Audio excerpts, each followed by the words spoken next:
Assalamualaikum warahmatullahi wabarakatuh.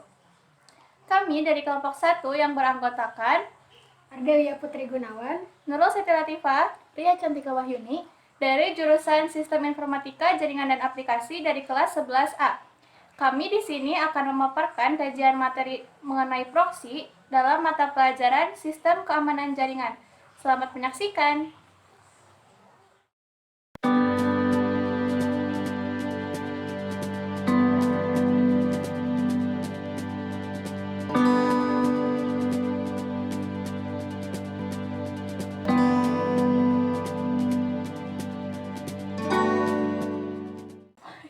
Perkenalkan, saya Ria Cantika Wahyuni dari kelas 11A. Di sini saya akan menjelaskan mengenai proxy server. Selamat menyaksikan teman-teman.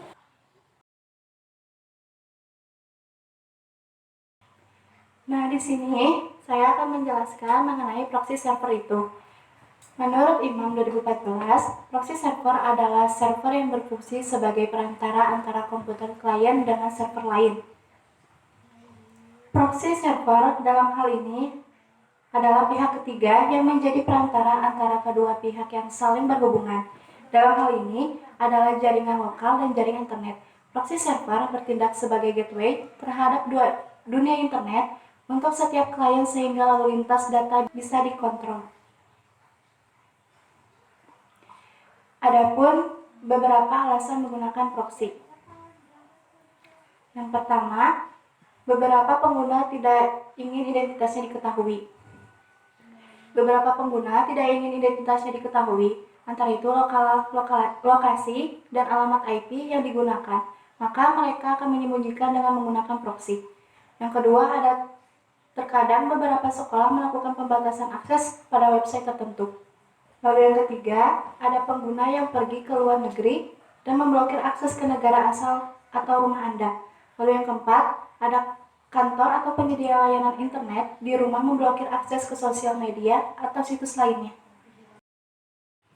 Perkenalkan, nama saya Nurul Siti Latifah akan melanjutkan presentasi materi tentang proxy yang sudah dia jelaskan tadi. Baik, untuk jenis-jenis proxy server terdapat 4 jenis proxy server. Nah, yang pertama ini adalah jenis transparan.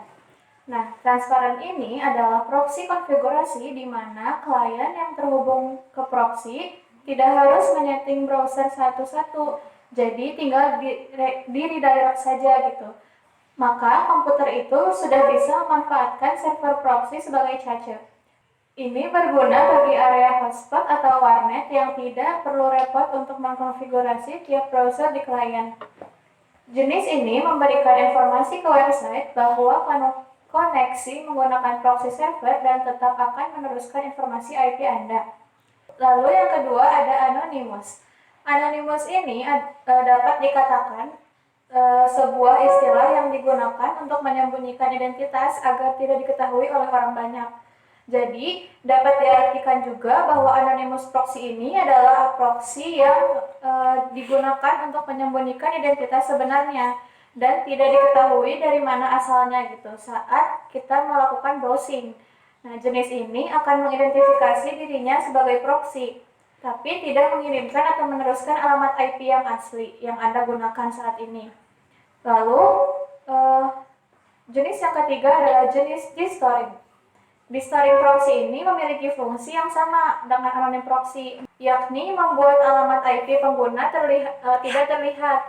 Bedanya, anonym proxy ini mengubah bagian alamat IP asli kan, sedangkan untuk jenis proxy destoring ini adalah merekayasa IP address penggunanya. Jenis proxy ini akan membiarkan alamat IP yang berbeda dari yang Anda gunakan, namun tetap mengidentifikasi dirinya sebagai proxy server.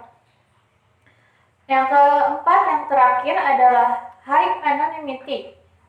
Nah, jenis ini adalah jenis yang terakhir yang menyembunyikan identitas proxy server dan juga alamat IP yang digunakan oleh pengguna website. Hanya saja akan melihat alamat IP acak yang menghubungkannya gitu. Nah, jadi bukan alamat IP milik Anda. Lalu, di sini saya akan menjelaskan tentang fungsi proxy server pula. Fungsi proxy server yang pertama adalah fungsi filtering. Sebagai firewall, filtering yang mana bisa melindungi jaringan lokal Anda terhadap gangguan atau serangan dari jaringan luar.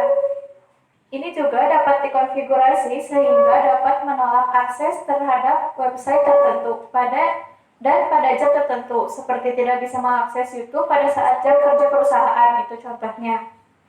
Nah, yang kedua ini adalah connection sharing. Nah, fungsinya itu sebagai gateway yang membatasi jaringan lokal Anda dengan jaringan yang luar. Gateway bisa disebut juga sebagai sebuah titik yang mana banyak koneksi dari jaringan lokal dan juga jaringan luar yang terhubung ke dalam gateway tersebut. Nah, yang ketiga, yang terakhir ini adalah caching. Server proxy dapat menyimpan cache, menyimpan salinan website secara lokal. Nah, jadi ketika Anda mengakses sebuah website server proxy, akan memeriksa apakah ada salinan website terbaru tersebut, dan jika ada, proxy mengirimkan kepada Anda salinannya yang tersimpan. Jadi, fungsi proxy server yang ini itu akan menghemat bandwidth dan meningkatkan kinerja dalam jaringan tersebut. Bismillahirrahmanirrahim. Perkenalkan, saya Ardelia Putri Gunawan. Di sini saya akan melanjutkan penjelasan mengenai proxy yang sebelumnya telah dijelaskan oleh Ria Cantika dan Nurul. Jadi yang pertama adalah mengenai cara kerja dari proxy server. Berikut bagan yang dibuat sebagai alur atau penggambaran bagaimana proxy server bekerja.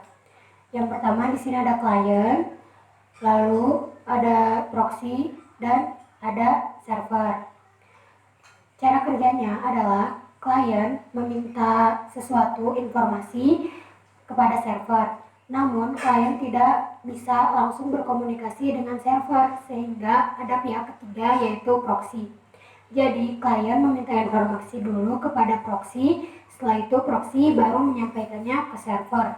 Dan nanti informasi yang akan didapatkan oleh klien itu merupakan alur baliknya, yaitu server mencari informasinya, mendapatkan informasi, lalu disalurkan kembali ke proxy, dan akhirnya didapatkan oleh klien. Risiko menggunakan proxy.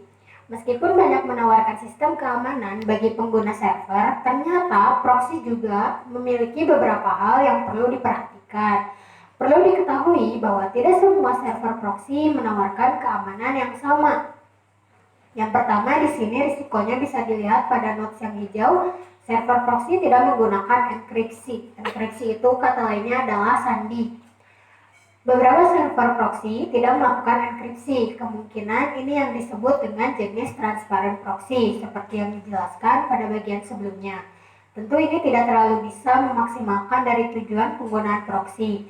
Identitas perangkat yang ada digunakan untuk mengakses halaman website atau situs tertentu masih dapat diketahui dengan jelas.